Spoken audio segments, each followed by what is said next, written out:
Assalamualaikum warahmatullahi wabarakatuh.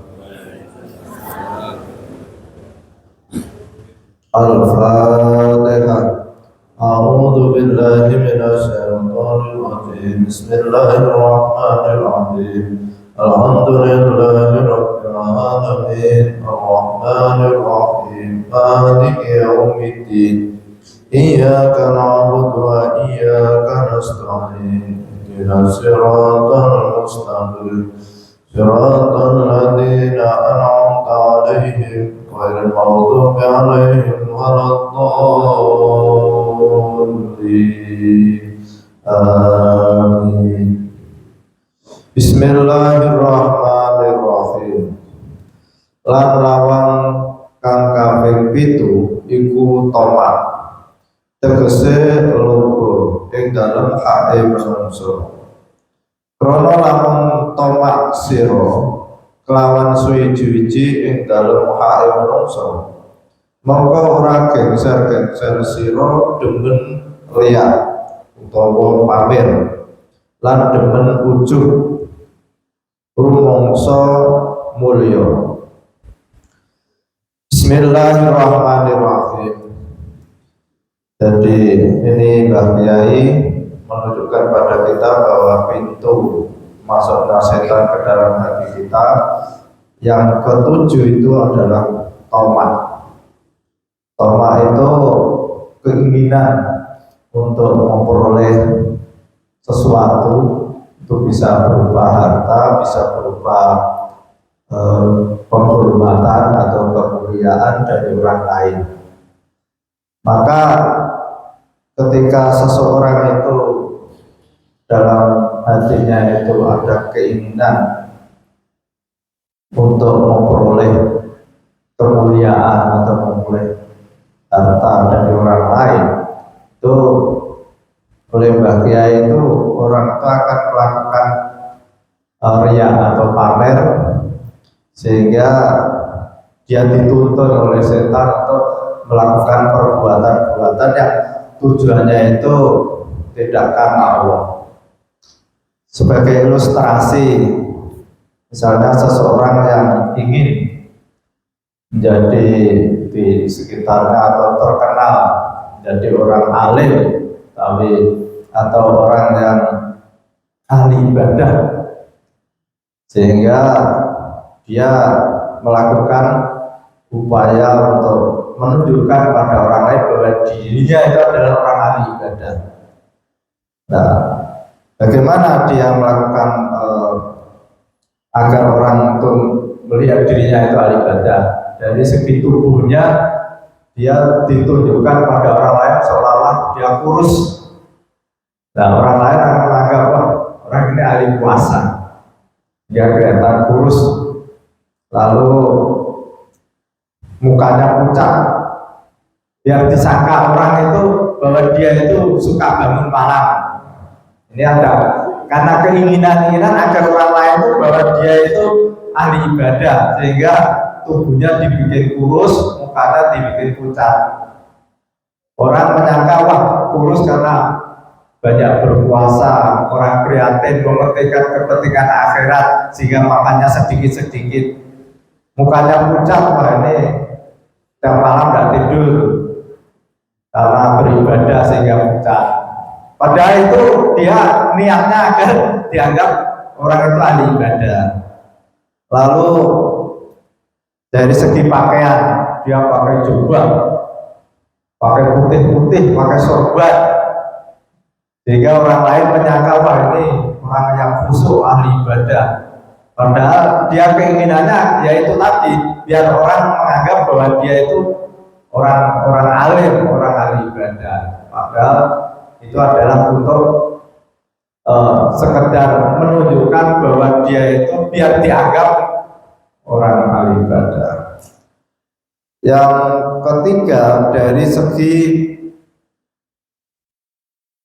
perkataannya, dia suka menampilkan perkataan-perkataan yang seolah-olah dia itu menguasai ilmu agama. Di pengajian-pengajian dibuka tanya jawab pertanyaan-pertanyaan, dia sengaja dijawab dengan cepat sehingga orang menganggap bahwa orang ini menguasai ilmu agama, sehingga itu dalam rangka biar dia itu terkenal bahwa dia itu orang yang alim. Lalu ketika melakukan sholat misalnya, dia jadi imam lalu membaca surat yang panjang-panjang sehingga dianggap bahwa dia itu menghafal Al-Quran, menghafal ayat-ayat yang banyak, panjang, rukuknya lama, sujudnya lama. Padahal itu tujuannya biar orang lain menganggap bahwa dirinya itu ahli ibadah, sehingga ketika jadi imam baca ayat-ayat Al-Quran yang panjang, lalu rukuknya lama, sujudnya lama.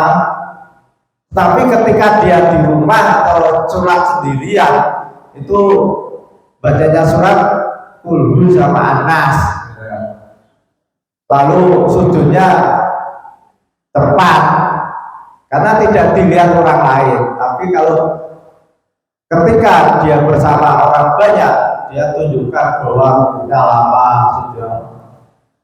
Ini adalah setan menuntun agar dia menunjukkan pada orang lain bahwa dia itu ahli ibadah, atau pada di majelis-majelis dia menunjukkan bahwa ia ahli zikir, bahwa tasbih, lalu bibirnya cumi-cumi terus sehingga orang lain menganggap wah ini tidak pernah lepas dari tasbihnya, ditunjukkan orang-orang itu. Nah ini tujuannya biar dia itu dianggap orang alim. Lalu di majelis-majelis ketika pejabat-pejabat ada, dia selalu ikut di panggung mendekati pejabat-pejabat, lalu ngambil status bersama wali kota, bersama gubernur. Apalagi ini baru rame calon presiden, nah, nanti ikut sana. Ya. Dengan tujuan dia dikenal bahwa dia orang alim, lalu orang-orang itu pada datang ke rumahnya. Untuk apa? Untuk minta berkah, minta doa restu. Tujuannya itu, jadi tujuan-tujuan dunia. Inilah yang apa dikhawatirkan oleh Mbah Kiai. Kalau orang itu sudah membuka pintu utama keinginan untuk menjadi orang yang terkenal, orang alim, lalu melakukan amal-amal yang itu adalah untuk manusia. Kalau untuk manusia kepentingannya adalah dapat datang, pejabat datang, lalu minta doa restu, salam tempel. Nah, ini oleh Mbah Kiai itu sangat membahayakan kalau hati itu sudah ada rasa keinginan untuk menjadi orang yang terkenal, yang tujuannya adalah duniawiya.